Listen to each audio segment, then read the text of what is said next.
ஆவடியில் போலி சாமியார் மீது குவியும் புகார்கள். எம்பி சீட்டு முதல் பள்ளி எல்கேஜி சீட்டு வரை வாங்கி தருவதாக பல லட்சம் மோசடி செய்த போலி சாமியார் கைதானது எப்படி என்பது குறித்து விவரிக்கிறது இந்த தொகுப்பு. ஆவடி நந்தவனம் மேட்டூர் பகுதியை சேர்ந்த ஜெகநாதன் வியாபாரம் செய்து வருகிறார். இவர் கடந்த வாரம் ஆவடி காவல் நிலையத்தில் புகார் அளித்திருந்தார்.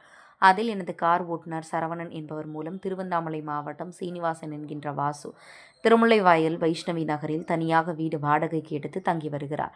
இவரனிடம் பிஜேபி பிரபலங்கள், தொழிலதிபர்கள், அரசியல்வாதிகள், திரையுலக கலைஞர்கள், நாடாளுமன்ற உறுப்பினர்கள், அமைச்சர்கள், அரசு உயர் பதவியில் வகிக்கும் அதிகாரிகள் என பலரை தெரியும்.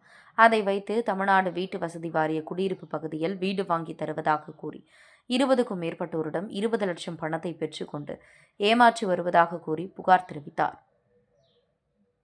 இதையடுத்து ஆவடி காவல் நிலையத்தில் குற்றப்பிரிவில் சிஎஸ்ஆர் பதிவு செய்து விசாரணை துவக்கினார். இதனை அறிந்ததும் சீனிவாசன் தலைமறைவானார்.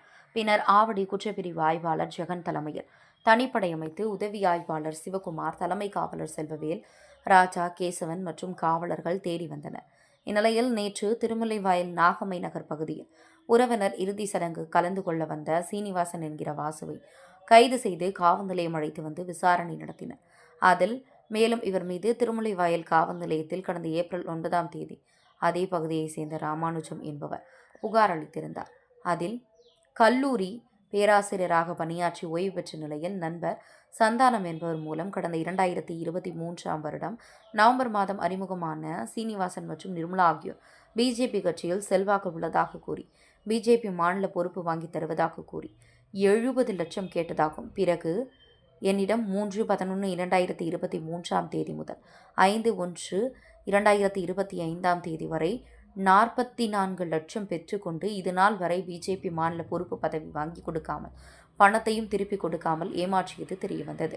ராமானுஜம் கடந்த 2011ஆம் ஆண்டு தேமுதிக சார்பில் ஆவடி நகராட்சி தலைவருக்கு போட்டியிட்டார். அதனைத் தொடர்ந்து கடந்த 2016 சட்டமன்ற தேர்தலில் கடலூர் தொகுதியில் தேமுதிக சார்பில் வேட்பாளராக அறிவிக்கப்பட்டு பின்னர் கடலூர் தொகுதியில் வேறொருவர் நிறுத்தப்பட்டார்.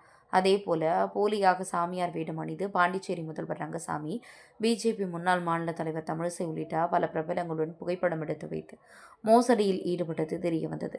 மேலும் காவல்துறை, வருவாய்த்துறை என அரசு துறையில் உயர் பதவிகள் வாங்கி தருவதாக கூறி பலரிடம் பல லட்சம் ரூபாய் ஏமாற்றியதாக கூறப்படுகிறது. இவரை பற்றிய தகவல் வெளியானால் பல புகார்கள் குவியும் என்றும் கூறப்படுகிறது.